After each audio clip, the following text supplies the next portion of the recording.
Attack power is the most misleading stat to determine your character's power and often leads to you building your characters wrong. If you've been following attack power as a guide, you are a lot weaker than you should be. We're going to cover exactly why, plus 4 additional tips on tackling endgame like a pro, even if you don't have the time to play like they do. So let's hop right into it. The first thing that we're going to cover is going to be attack power.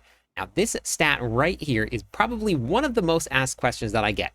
People are asking, how do I have so much attack power?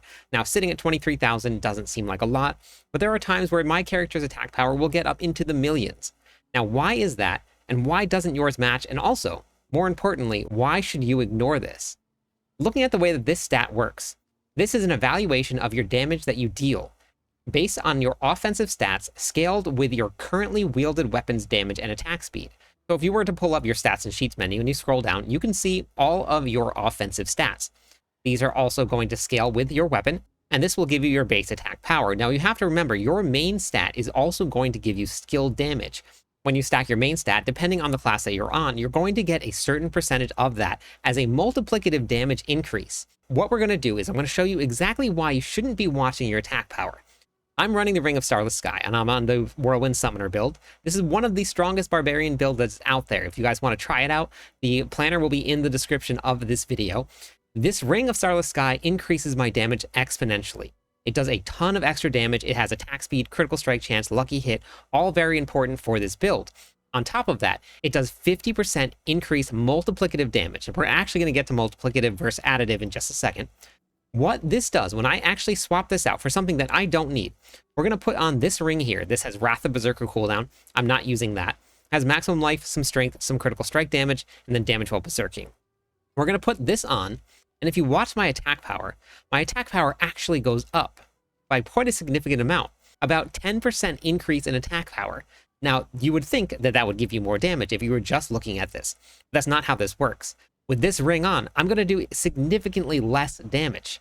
It also has doubled up my aspect, which means that I'm now getting no benefit from any aspect whatsoever, but my attack power went up. So you find a brand new piece of gear. How do you know that that piece of gear is going to be the best piece of gear for you? It's going to do more damage? Well, the answer is pretty simple, and it also is pretty straightforward. You're going to go out, and you're going to hit some monsters, and you're going to see if it does more damage. You can also do this. You can come inside of the training grounds, which if you go to your map, this is going to be located in Kyovashad. The training grounds are going to be right here. You can also come down into Nahantu, depending on where you want to go, and then go to the training grounds right here in the Karas Bazaar. And now you're going to have access to your training dummies. What this is going to do, there is no calculator, there is no anything that is going to show you exactly how much, but you can change the way that your damage works. So if you wanted to run your boss damage, which most builds are going to do more damage against bosses, the game is set up that way so that you have the most amount of damage when you get to those really big tanky bosses. You can put on your boss damage. Some classes, depending on how they fight, actually do more damage when enemies hit them. The Barbarian is one of those. With one of the ways that it works, you can select different types of attacks. Now the dummies are going to hit you. They're going to activate some of those extra buffs. You're going to get to see what they are. If you want to see your AoE potential, you can do multiple training dummies. There's a lot of different ways that you can do that. Now, with the build that I'm running, this build does not rely on overpower damage. Strictly runs on critical strike damage. You can go into your settings, you can go to gameplay, and then you can go to where it says the combat text. I don't want to see any overpower damage, and I don't want to see any normal damage. I'm just looking to see if my critical damage goes up. So I'm going to save those changes, and then now when I start attacking the dummies, the only thing that I'm going to see is just going to be those damage numbers. So that's a really great way in order for you to test if something does more. Now, it is very hard to see. It's very cluttered. There's a lot of numbers on the screen. But what you can do and what you can wait for is those big numbers right here that just popped up.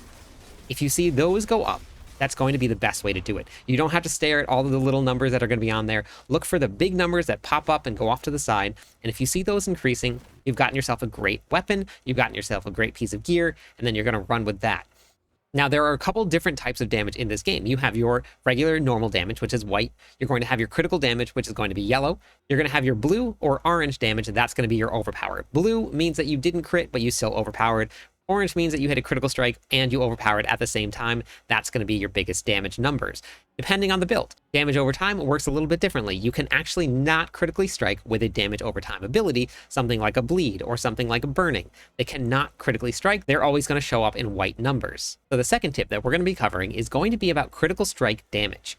Now we're talking about the stat line, not your critically strike damage that you're going to see on the screen when we were talking about doing those damage numbers. That is a critical hit. Critical strike damage is what a lot of people have actually thought it means that's how you're going to crit harder. Now, if you see right here, I actually have a lot less critical strike damage than I do overpower damage. This is not an overpower build. That's just the way that this worked out with the way the Paragon boards work out and with the way that some of the gear works out. I don't actually need to be stacking a lot of critical strike damage to hit bigger critical strikes. Now, it seems kind of counterproductive. You're supposed to get critical strike damage because you want your critical strikes to do more damage. The way that damage works, and then our next tip is going to cover exactly how that's going to work, is that you have to stack a whole bunch of different things that multiply a lot of your damage, and then it runs through all these different channels, and it gives a really big number. The critical strike damage, unless it's a build that multiplies critical strike damage, which this build is not, the critical strike damage actually doesn't really matter too much. It's going to be on the exact same level as all of these other damage stats that are going to be down here. In a perfect world, if you hit a critical strike, and then you met every single one of these conditions in order to meet all of these damage numbers here, these will all get added together and then run through a multiplier. So we're going to talk about that now in our third tip. We're going to talk about additive damage versus multiplicative damage. Now, this is going to be a very, very basic overview. This is not going to be an in-depth breakdown of damage, just how you're going to be able to look at your damage when you're building a build. If you look here at your weapons, on this weapon, there is a lot going on. We have 3 affixes, we have critical strike damage, we have damage while berserking, we have earthquake damage, and then we have regular damage that you're going to be dealing after you stand in an earthquake. That's all a lot of stuff that's going to be happening. Now, what is going to be more? If you look right here, right by your damage while berserking and your critical strike damage, you're going to see there's a little plus. If you look down here by your earthquake damage and the damage that you deal after standing in an earthquake, there's an X. Now, if you add up the two, the damage while berserking plus the critical strike damage are actually going to be higher numbers than the numbers on the aspect on the bottom. But when it boils down to it, you actually are going to deal a lot more damage from the aspect than you would from the critical strike damage and the damage while berserking. Here is a very basic example of additive damage versus multiplicative damage. Let's say, for example, we're going to be looking at just critical strike damage. We're going to pretend for this situation that we have 1,000 critical strike damage. We have something that gives us 50 critical strike damage on, let's say, a ring. The way that works is you're going to have 1,000, and then you're going to add 50 to it, because on the ring, it's going to be a plus 50. We're going to take 1,000 plus 50. We have 1,050 damage. And now, if you have an item that is going to give you 50x critical strike damage, you're going to take that 1,000 times a 1.5 because you get the 50 multiplicative. So 1.5 times 1,000 is going to be 1,500. We have now increased our damage by a lot more by getting that X instead of getting that plus. Now, having plus is absolutely 100% important, because if you don't have any additive numbers, then you won't have anything to run through multipliers. So it's going to be finding a great balance, but that's where tempers and masterworking is going to come into play, as well as your Paragon board and your skill tree. You're going to get a lot of additive damage from all of those sources, so you're going to have a lot of additive damage that you can run straight through all of the different multipliers that you have. So when you're building your characters, you don't want to just look at anything that's going to be the highest number that gives you the most attack power. You want to find all of the multipliers that you possibly can that are going to be different sources of multiplying so that you can build your character to do the most damage possible. Now, we just mentioned tempering and masterworking. That's going to bring us to tip number 4. Tempering and masterworking are going to play an absolutely vital role in building your character in order to get your character to the highest level that you possibly can. Tempering is going to be where you're going to start. Now, if you want to watch a full in-depth guide on how to do masterworking and tempering, you can click on this link right here on the screen. This will give you a complete breakdown from start to finish of how to do it. This is just going to be a brief overview of why this is going to be so important. The first thing that you always start out with is going to be your tempering. You see these are grayed out here. You cannot masterwork an item until it has tempers on it. When you go into your gear here and you go to tempering, that's when you can add in your pieces of gear. Now, before you temper, make sure you watch the video, because there is a lot of specific ways that you have to temper your gear in order to get the most damage out of it. A really great way, in order to figure out where your tempers and what tempers you need, you go over here to Mobalytics. You can look at any of the builds I have here. Most of them are going to be for the Barbarian, but you can come down to this gear stat section. This is going to show you all of the tempering that you're going to need. You can see all of the tempers down here on the bottom. Now, once you have put those 2 tempers on, you're going to select whichever ones are going to be the most important to your class. It is not just critical strike damage, as we just talked about. It's not going to be maybe damage while berserking. It may not be damage over time. It's going to be whatever you can multiply with your build. So you temper once, This one is free. Then we're going to temper our second free one. You always get 2 free tempers, 1 for each of them. Then if you look at the item here and you go down to the very bottom, you can see you have additional tempers left. I have 6 out of 6. If you do use up all 6 tries and you still don't get the tempering that you want, there is a way to reset it only one time. You can go here, and if you run the Infernal Hordes give these guaranteed 2 scrolls every single time that you open the equipment chest. The equipment chest also gives you greater affix guaranteed equipment, but we're going to talk about that in just a second. These scrolls will allow you to reset your tempers one time and give you 6 additional chances to roll the temper that you're looking for. Once you have successfully tempered the gear that you need, now it's time to masterwork. If you're going to be masterworking something that is 750, which is absolutely okay to do, it can only go up to +8. When you're masterworking something that is 800 item power, then you can go up to rank 12. Now, this is very, very important, the way that you put your masterworking in. If you come back into the planner, all of these orange stats are going to be the best possible places to put your masterworking crits. Now, what does that mean to put your masterworking crits? Isn't it just random? 100%, yes, it is random. Now, when you do your masterworking, all you're going to do is you're going to upgrade this to rank 4. This 25% that is loading right here, this is where your masterworking crits go into. Now, if I didn't want the resource cost reduction, I would just reset my masterworking here. Now, it is pricey. They did reduce the material cost, but not the gold cost. So when you reset it, you now have an additional chance to go back through, and then you can see if you get the one that you want. Now, for every single build out there, it's going to be a very specific masterworking that you need in order to make that build hit harder. It's like that for a reason. That's the way that the game math works. A really great strategy that I talk about in the video, going all the way to 12 is going to give you the maximum amount of power that you can possibly have until you are fast enough and strong enough to farm very quickly. Then you can start working on very specific stats you can do. You can roll everything to 2 masterworking crits, which is going to look like this. It's going to be yellow. And then you can go, and then after everything is yellow, you can start working on your orange, which is going to be 3 masterworking crits. It can be very time consuming. It can be very mat intensive. So work your way there in progressions. Now, do you need all of this in order to clear the highest level of the pits? Yes. Do you need all of this in order to clear all of the content in the game? No. That's going to bring us to our final tip. The final tip for you is going to be your gear. How you gear your character in order to make sure that you can clear all of the content out there that you want, be able to farm quickly, and do Torment 4, maybe Torment 4 bosses if that's your goal, maybe get to pit 100. The biggest complaint that I see is there's no 2-star and 3-star GAs dropping. I don't see any 4-star uniques. How am I supposed to do anything in the game if the drops are terrible?